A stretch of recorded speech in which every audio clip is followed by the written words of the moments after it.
We are live. We're live. We're back. Mark, you want to bring the people around? We're going to have Rashad Evans live. Man, I am excited. Yes, I am. I'm a little geeked out right now. I got a ex-UFC champion here, big UFC fan. I'm excited. Like, I only want to do this podcast tonight, really, because I heard Rashad was going to be here. You know, like, let's. Is it true you still want to take a punch to the gut from Rashad? Okay. Yeah. Steve is a boxer. Well, yeah, he Long time ago. But Rashad, we're so excited you were here. I remember watching you on The Ultimate Fighter 2, right? Competing at heavyweights. The lightest heavyweight. I believe I read that, or second lightest heavyweight. I was the lightest. Yeah, I was the smallest one. Yeah, wow. and he beat up guys 6'7" and all that. Yeah, I mean, even to get on the show, Dana White was like, "Bro, there's no way I'm gonna have you on this happen show. Here's what's gonna happen: you're gonna get taken down, and I'm gonna have a born episode on the show because you are too effing small to be on my show." And I'm just like, Okay. "Oh, yeah." So tell me how you really feel about Dana White.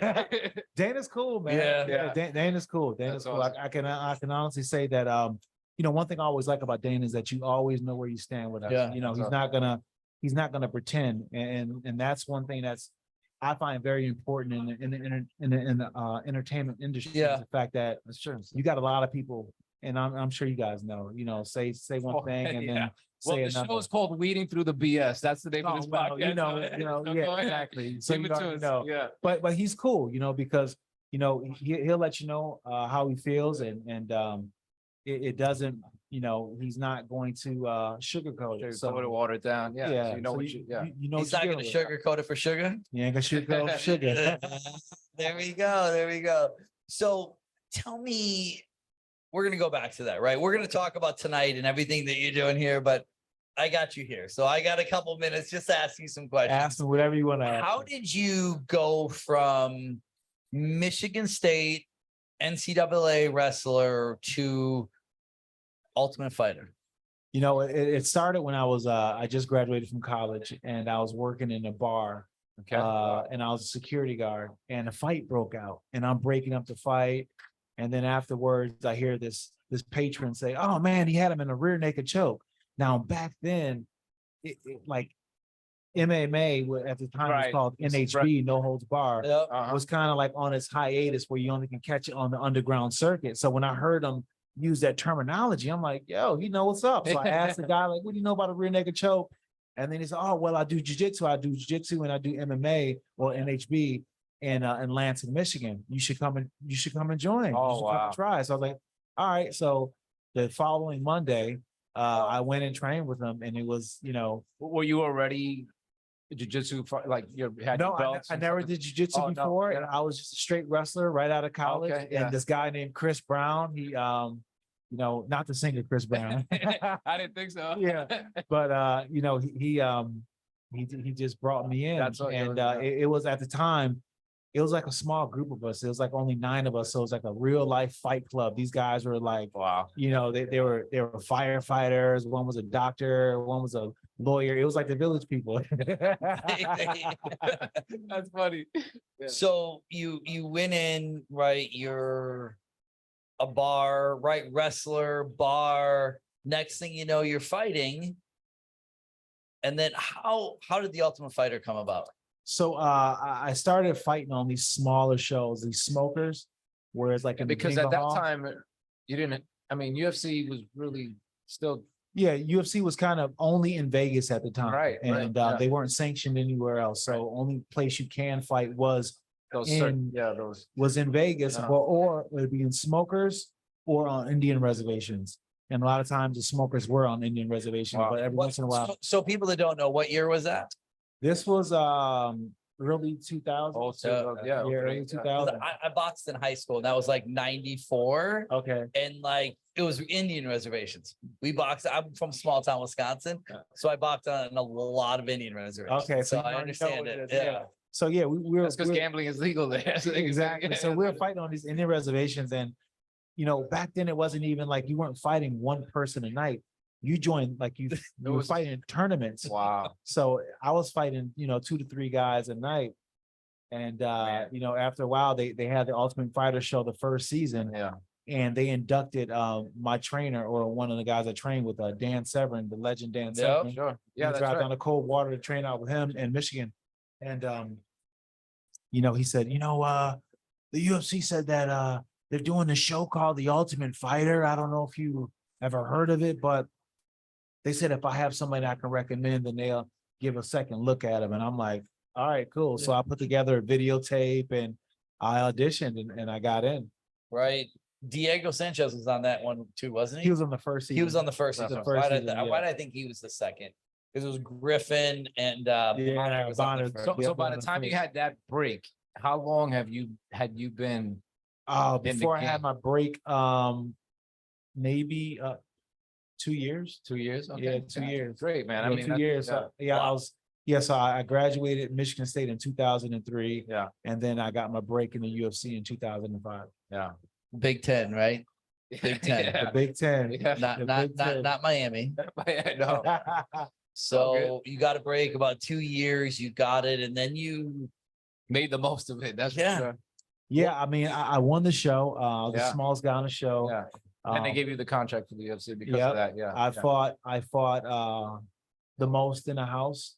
Everybody was picking me because I was the weak link. I Right. was one of the last guys to get picked on the show. That's awesome. That's Yeah. a great story. tell me how did that show like you go just a bunch of testosterone filled fighting dudes, no women, and you're just there.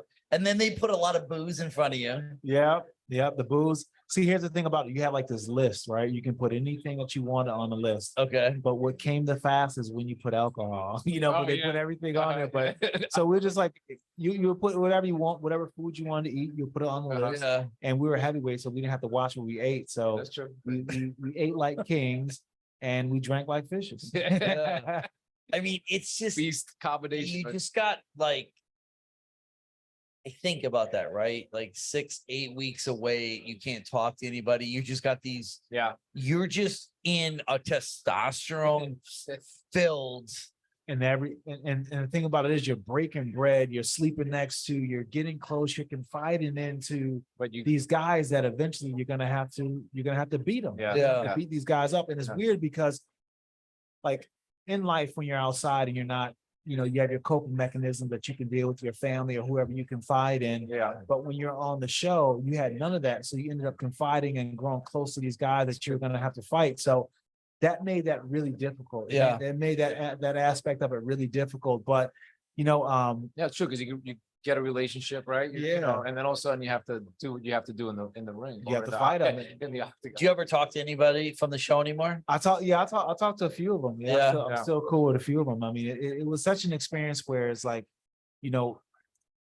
you grew together. And, Yeah. And because of the fact that, there wasn't anybody else to kind of that Yeah, it you was knew. you guys against the world almost. Yeah, in a way. yeah, so yeah. you drop that persona where you want people to believe you're a certain kind of way, and you kind of let them get to see you real you because they got to see the real you. Yeah. You were breaking and things like that because at some point, almost every single person on that show broke at least once. Wow. Yeah. And I mean, you see it, right? Over the years now, there's what? I don't know, 20 seasons of it now. 31 now. 31 Yeah, now, Conor right? Now McGregor you and got Chandler's Oh yeah, that's right. I won't even get 31. into that if they're gonna fight. We won't even go into that thing. But so you've done all that. You got in there. You won the championship. How did that feel when you got your? Was it when Chuck your- Liddell? No, who you beat? Who I beat for the Ultimate Fighter finale? No, Oh. for when you became UFC champ. I beat Forrest Griffin. Oh, Forrest Yeah. Griffin, yeah. Forrest Griffin. Who was the winner of the first one? Yep. who was Right. the first So, season, yeah. So how did that feel when you got your hand raised? When I fought Forrest, Yeah. oh man, it felt amazing. Like it was like one of those things where I'm just like, man, I can't believe that this happened. Like it just happened so fast because, I had the fight where I fought Chuck Liddell. Right. And That's it what I was- remember. yeah, I remember that. It was in September. And that propelled me into a That whole was different, like, oh my Yeah. gosh, this guy can actually, he can actually Yeah. fight, you know? So it thrust me into a title fight, and I had to have a quick turnaround to then go and fight for us in December. So Yeah, that it, is. it was just so fast that everything happened, and like I didn't get a chance to just really like sit down and be like, dang, you know. Yeah, to I really- did this. Yeah, I did this, you know. So it was just happening fast, but it was an amazing feeling. It was. You know, you said about I got being broken, right? Like you boxed. I love boxing. Like that was my favorite sport. I grew up, Sugar Ray Leonard, Marvin Hagler, Holmes, like Roberto Duran, like boxing's heyday, and then Tyson comes in. Yeah. And so UFC for me, I didn't really come around to it, to be honest, for a long time. But you were definitely one of the people that I saw fighting. But in these kind of sports, breaking like a person's will, like in sports in general, Right. there's that. But I think in one-on-one fighting, like, do you sense it? Like, when does that? Yeah. Yeah. Like that's a good question. Breaking an opponent was probably the best part of the fight. Wow. Yeah. It was the thing that awesome. I look forward to the most, even more than getting my hand raised, because it was always like a very subtle thing. Like they wouldn't just like, hey, I'm broken. You just feel it, when you're fighting somebody like that, you imprint on each other, your energies Right, imprint on right. each other, and you can feel like almost what they're thinking and what they're feeling. It's a very weird thing, like when you're in combat with Yeah. somebody, you're just Uh-huh. looking at them in their Yeah, eyes, yeah. and you can tell by the look in their eyes that they're done. It's time. Yeah. And then that's when you just like, oh, I'm gonna drag you now. I'm gonna drag your ass now. Yeah. Wait, Do you think quick follow-up. Has that ever happened to you? Have you ever been? I mean, because you've Have- lost, but did you Yeah. feel like you lost that broke that will, or it was just I felt I'm as sure if it's like a little different. I felt as if like even when I lost, I felt like I never like Yeah. conceded Uh-huh. to the loss. Right. You know what I'm saying? Like even when I fought John Jones and he had me like smacked up, like beaten, even in like the You're still last couple coming, of you're minutes, still- I was still coming. you're still I was coming. still That's trying to awesome. do something, but I'm sure that he probably sensed it in me Okay. that I was cooked, Yeah. Yeah. You think so? I'm pretty sure. I mean, I didn't get to the point where I was like covering up or looking for a way out. So Right. That's the difference. You were Yeah, I- still I was still looking trying to. for- yeah. I wasn't yeah. looking for a way out. Right. Yeah. But some of the guys that you just kind of you press on them a little bit and you keep pressing on them, they're And gonna. they're gonna gonna look you for think ways. without, do you feel, maybe you don't want to say a name, but that you had them like early on, like maybe even before in the weigh-ins, the stare down, that you're like, Yeah. I love that. too. I fucking got you. Like that head you're done. Yeah, a lot of the fighters that I fought that I beat, I kind of knew during the lead up that I was gonna beat them, Yeah. and it was like a lot of body language that I could tell that I was just gonna I was gonna beat them. And sometimes they'll say things, and I used to be one of those athletes who would talk and who would just kind of like have this bravado that I wasn't bothered, that I wasn't afraid, and Yeah. all these things, right? And like I knew a secret, and I can kind of see them second guessing themselves. And That's what like made you- you. That's what made you a champ, man. that's the what game, made- right? yeah, that's the game. Yeah. And I will play these mind games with them, and then every once in a while they'll like say something. I'm like, yeah, I got. I got him. That's I it, got right? you. I got him. So you knew right there, you're like, I got we're gonna get in the ring. Yeah, Where done. are you from? Where are you from? I'm from upstate New York. Upstate. Okay, yeah, I saw some of that. Okay. Did you ever like, you're in the ring with them and like you take them down and you just whisper to them and be like, I got you. All the time. Yeah. All the time. All the time. I'm like, oh yeah, there's no escaping this.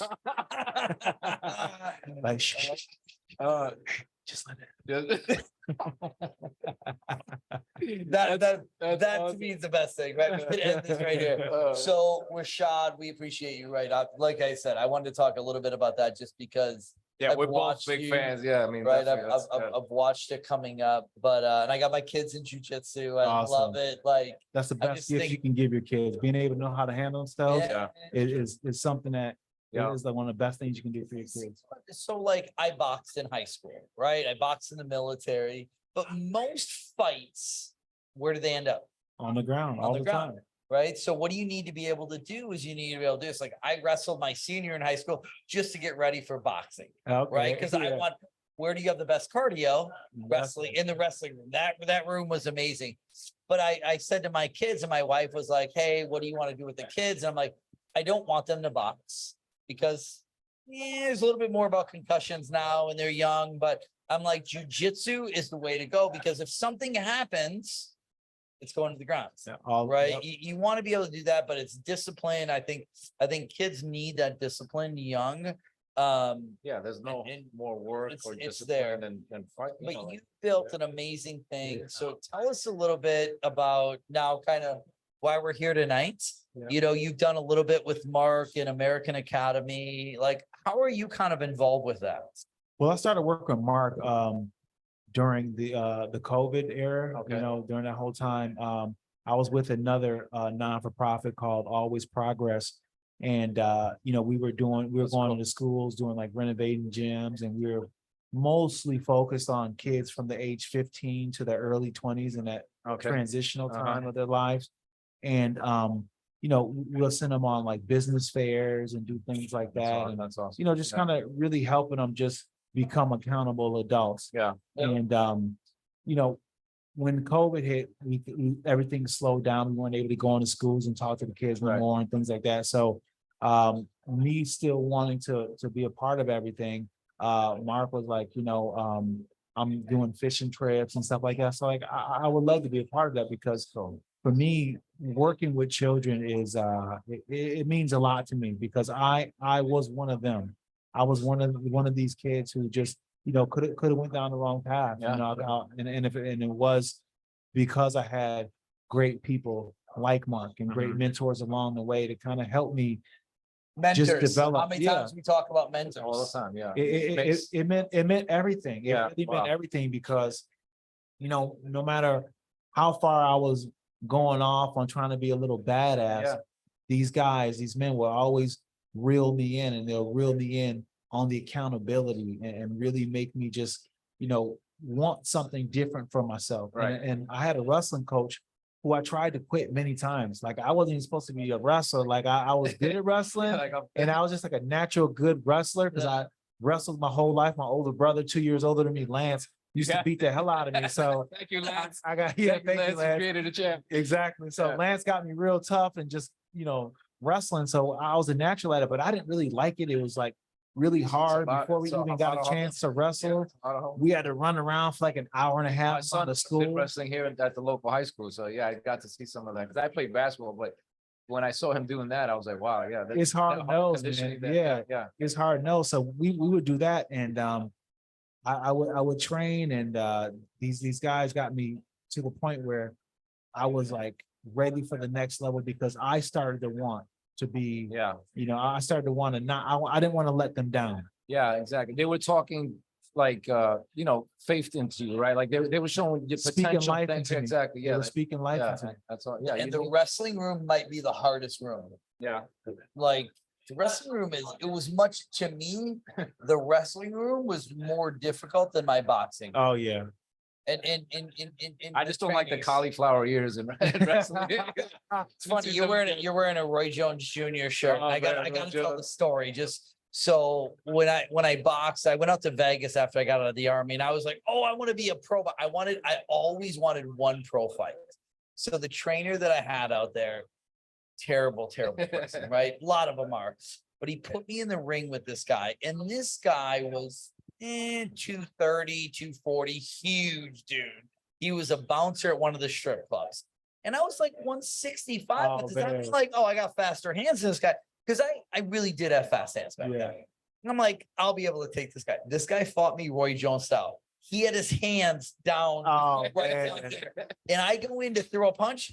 He hit me so fast, so hard in the jaw. It dropped me to my knee. And I'm like, I don't know where that punch comes from. Right. And I love Roy Jones Jr. I love the way that he fought. I loved his cockiness in the ring. Yeah. So when I saw that tonight, I was like, I get to tell the story about how I got freaking hit so hard by a Roy Jones Jr. punch. Yeah, Roy's a man. He's a friend of mine, and he came out here for a couple of my training camps. He came out here when I fought John Jones, and you know, he was giving me pointers. And Roy's like, see, what you need to do is you gotta put him on your time. See, you gotta put him on your time. When you put him on your time, you start, you know, landing them 1 to 2, and you start moving off the line. And then after that, you know, he's all set up for whatever you want to do. That's Roy? That's Roy all day. I love the art of, it's such an art. I mean, every professional sport has a tremendous amount of skill. Yeah. And the art of boxing or, UFC, to me, it's just, like you see, to me, Mayweather, like I always love Mayweather. And he just turned. Are you a Mayweather fan? I love him. Right, to show, the science of this guy and the way you could tell he's thinking in the ring, Yeah. that's right. That's a beauty. He's not, people think boxing and fighting, you're just throwing punches. No, the science of it is why I just think it's the greatest sport in the world. I mean, the science behind boxing is something you kind of underappreciate until you start doing it. And you're like, wow, this is something different because these dudes are moving so subtle in their punching understanding is so high and their accuracy is on another level. And it's like, these dudes are dangerous. Yeah. I never did the sport, but I just always saw I appreciate it so much. That's dope. Yeah. Cause I just see it's like, So, because we talked about it, right? You dropped the John Jones name. Yeah. Dana White right now is talking about Fury John Jones. In a boxing match, I think Fury takes him all day. Oh, 100%. Yeah. And Dana knows that. And Dana knows that. And here's the thing about it. John Jones has never been one of the best boxers in the UFC. Like he has hands, no doubt about it. Yeah. He's such a well-rounded fighter. But when it comes to his style of fighting, he's so cerebral and he's so smart the way that he attacks a fight. He doesn't really use his hands to strike as much as he uses his other 8 points, his elbows and everything else. His kicks are out of control. The variety that he throws of his kicks are ridiculous. So he's so well-rounded in that aspect. I don't think, he would not in boxing. no. No, he's gonna lose in boxing. not in boxing. And Right, that's why because Dana. I hear what you're saying. He's looking for other ways. Dana wants them to fight MMA. Because Tyson. Tyson Fury did say that he would beat him in any Did arena. he? I didn't see that. I think he did say so. I don't know about that either. Yeah. So it's what's your interesting. favorite? Do you have a What's your favorite thing to watch? My favorite thing to watch? Yeah. I would say it's MMA. MMA? Yeah. Still, You yeah. still watch UFC? I still watch UFC. I work with UFC. You're involved in those. Yeah, on the analyst Yeah, side. yeah, So okay. I watch UFC, but I still love UFC. I still get excited when I see these fights, and I still get the anxiety and nerves like I'm about to go and walk out and fight sometimes. Yeah. It's pretty cool. Who's your favorite up and coming? Up and coming, I'll say probably my favorite right now outside of Kamaru Usman would be Israel Adesanya. Yeah. Israel Adesanya. I watch him. Yeah. 185 champion. He just beat Here, what's his name? The guy who beat Pereira. him. He just beat Pereira, Alex Pereira. And the way he did it was spectacular. But I mean, it just what he had to overcome mentally to do it, because he lost Twice. 3 other times before that. 3 other times before that. So he was able to For get most people, you're done. right. And he found a way to get it done. So for me, that was just amazing and just kind of showed his heart. But there's a lot of good guys, man. There's a lot of good guys. I mean, there's so many good divisions. I mean, right now, Aljamain Sterling doing it at bantamweight 135, and he was like a little bro to me when he first got into the UFC, and now he's out there big balling, shot calling. So it's crazy. They didn't look at him as being anything. No, I mean, Well, 135, you always, you just kind of don't take it as serious. And then yeah, but he gets some 135 pounders. Like he was just like, yeah, he's good. He's, he has good jujitsu, but he was easy to sleep on. I don't know why, but he was kind of easy to sleep on, but he just keeps on proving everybody wrong. Kind of a modest guy. Yeah, kind of a modest guy, kind of a modest guy. And you just, he's good. Nice. That's awesome. You said Usman. Yeah, Kamaru Usman. Kamaru Usman is He trains down here in South Florida. So trains down here in South Florida. He started out with a team that I started called the Black Zillions, and he moved down here from Colorado Springs, from giving up his wrestling dreams to be here and do MMA. And he was my training partner for so long, and just kind of worked his level of climbing up the ranks. And at the time when he was climbing up and getting to who he is, he had the likes of Tyrone Spong, one of the best kickboxers in the world, boxer in the world.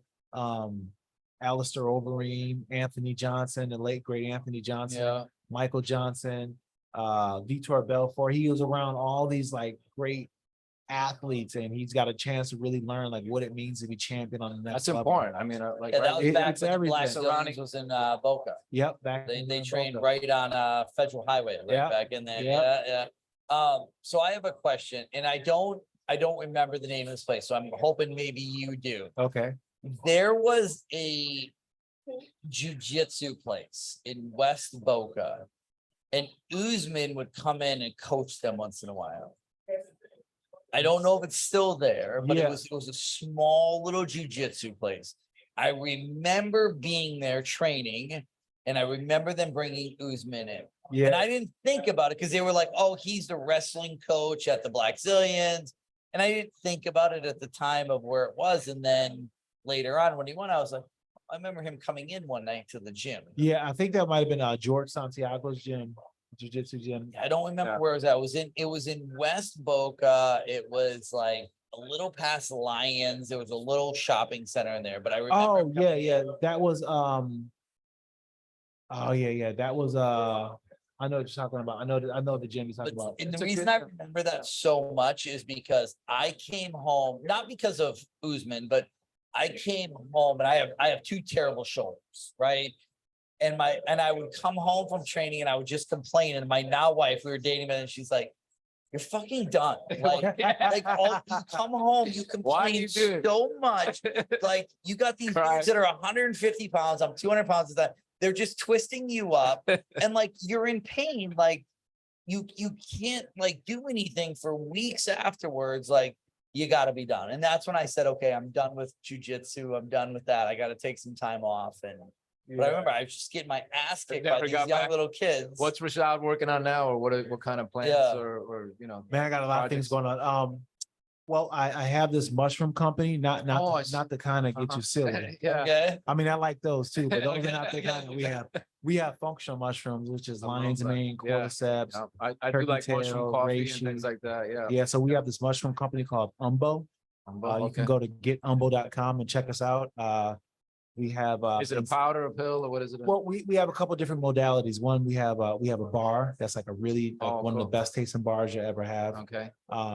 And then we have some capsules, you know, I love AM. mushrooms. Yeah, I believe in it 100%. Yep, an That's- AM and a PM, Uh-huh. and we have these tinctures, and we have all five of them, our Nice. functional mushrooms that we have in all our other modalities in these Yeah. in the tincture. So that's one of these projects that I'm working on. I'm with Jake Plummer. You remember Jake the Snake Plummer? Oh, Jake yeah. the Snake? Yeah. Jake the Snake Plumber is my partner, Oh, and man. another one of my good friends named Del Jolly, who's part of the Denver decriminalized psilocybin. Nice. So he you know, we teamed up and we you know, we're bringing functional mushrooms to the market. So that's It's a huge market right now. yeah, it's a just- huge yeah, market. It's yeah. a huge fast growing Yeah. market because you know what functional mushrooms do for the body is unlike anything that you can get anywhere else, because what they do Yeah. from a neurological Yeah. rebuilding standpoint. What's the He's a health the- coach, the- so he's getting all, you know. well, no, he's getting the excited. classification of mushroom, it's a type of, I forget, forget the word, but it's like a Adaptogen. adaptogen. Yeah. They're right, yeah, adaptogens. So right. these adaptogens, and what that means is the fact that it'll go in your body and give you specifically what you need. Yeah. And, you know, it lowers the cortisol level or whatever your body's, you know, lacking, Right. it will start to make up for it. And these mushrooms, you know, like you take a mushroom like turkey tail, Mm-hmm. you know, it works on the gut. It feeds a good gut bacteria, and 85% of your immune Everything is- system is in yeah, the gut. exactly, So once yeah. you start cleaning up the gut area, Yeah. you really start, you know, cleaning up that brain and stomach Fog, area, you yeah, know, because they say yeah. this is the second Right. that's your right, second yeah, brain. yeah, in your stomach. So you start to really, you know, take care of those issues. And plus, you know, with the turkey tail, it does an amazing job of, you know, shrinking tumors and dealing with cancerous amazing stuff, issues, yeah, and yeah. cancerous cells. So, you know, and there's a lot of research into that. Yeah. You know, if you look in Chinese traditional medicine or Ayurvedic medicine, where Mhm.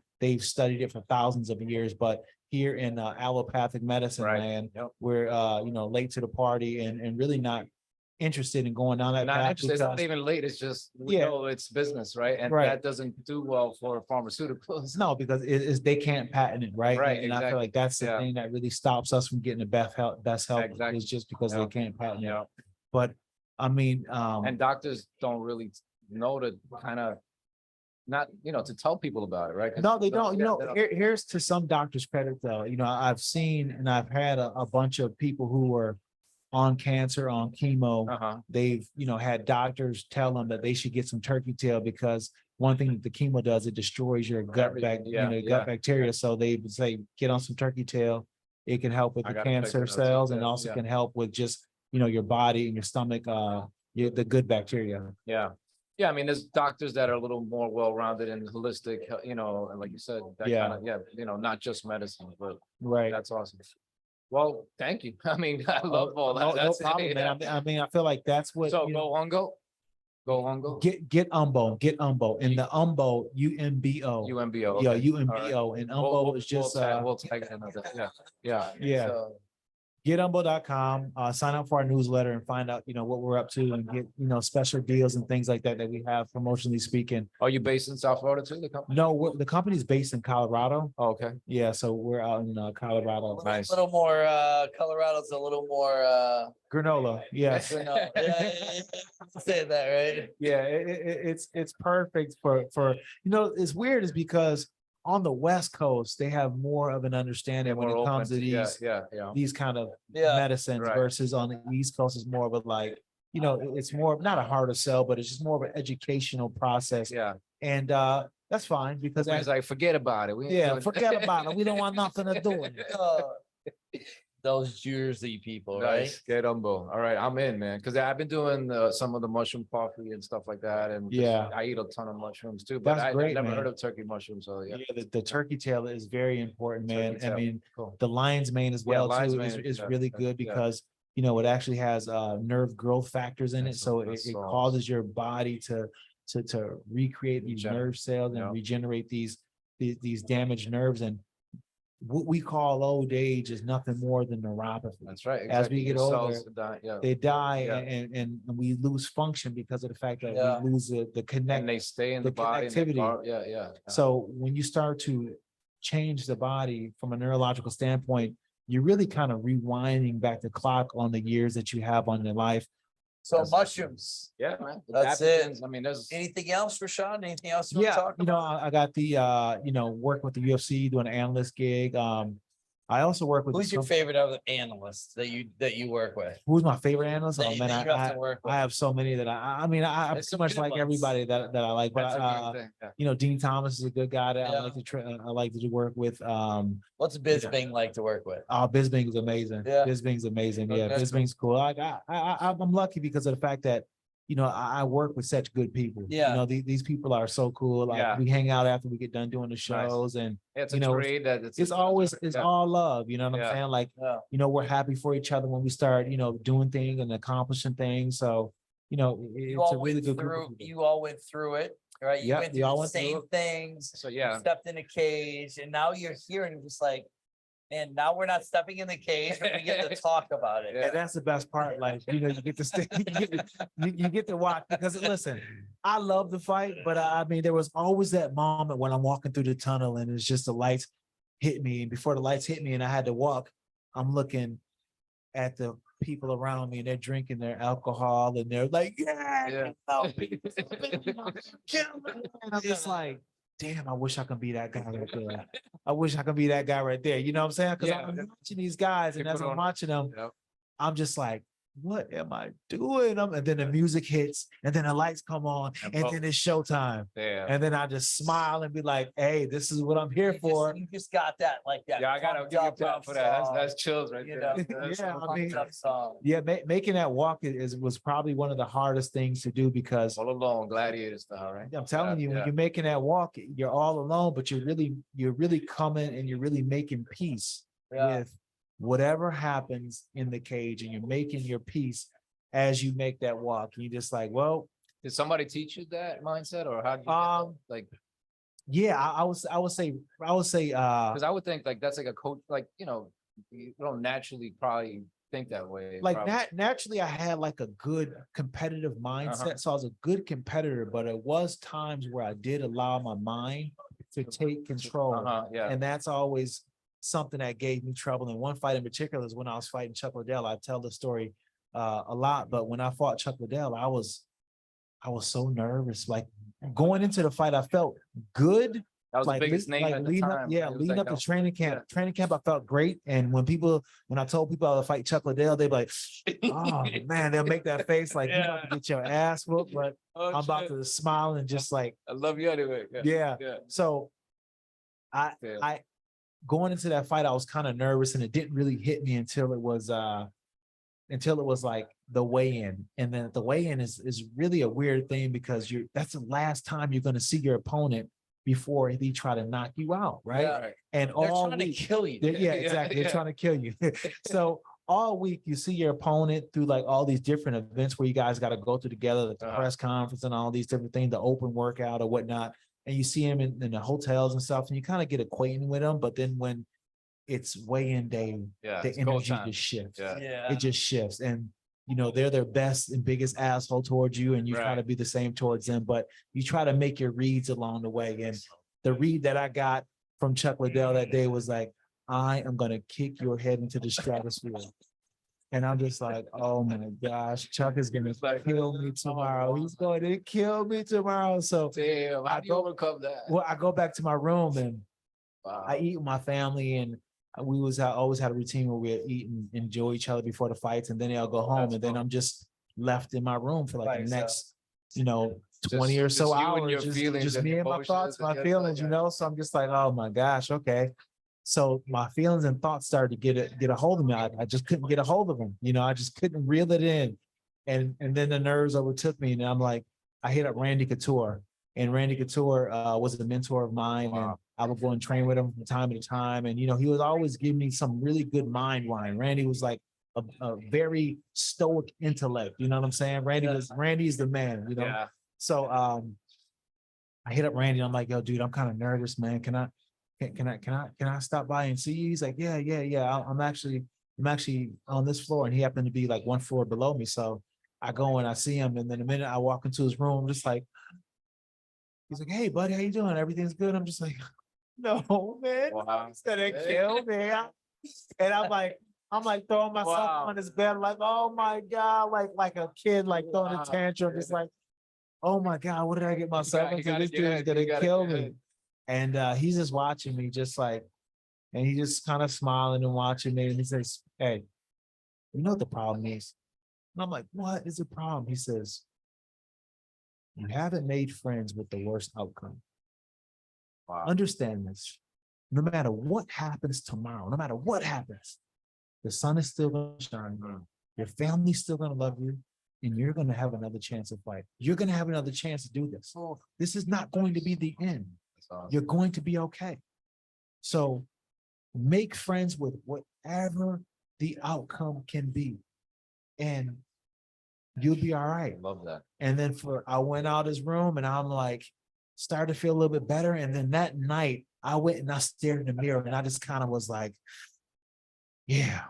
And I just pumped myself up, and I'm just like, yeah. And every single time I had a scary thought in my mind, I was like, "No, fuck that." And I'm just like in my mind, I'm getting all lathered up. I went to sleep just like excited. I could have fought him that night. I woke myself up so much. And then the next day, I still was, pretty pumped up. And then I do my little shakeout, wake my body up. You usually like shake yourself out in the first part of the morning, and then you fight in the evening, but you want to wake your body up to let it know it's fight day. So I had a great shakeout, and I'm like ready to go. When I get to the arena, I'm fired up, and I'm like still ready to go. And right before I'm about to walk, the coach like, "Okay, you got your mouthpiece?" "Yep." "You got your cup?" And I'm like, "I got to put it on." I went in my bag. I had no cup. So I'm like, "Oh my God, I forgot my cup," just being in the excitement of just what this whole thing was. I forgot my cup. So luckily for me, or maybe not luckily for me, my teammate just fought 2 fights before.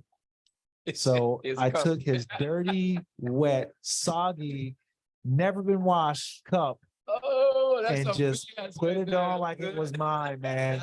And I don't know. I mean, I don't know if you had to put on Listen, somebody that's- else's. that's- wet that's cup. tougher Fucking than the love fight. the honesty right there.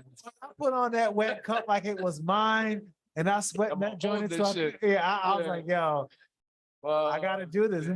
This is Yeah, because they this don't is let the you fight price. without it. Nah, Yeah, I yeah. couldn't fight without Yeah, it. So I'm yeah. like, all right, if this is the price I gotta pay, I guess it's just Yeah. maybe a little jock itch if you got something. Or You couldn't Maybe lose it's a that. luck- You maybe couldn't it's a lose lucky after cup. that. It was a lucky cup. It was. And after that, after I knocked him out with it, You kept the cup. we fought about he wanted his cup back. And I'm like,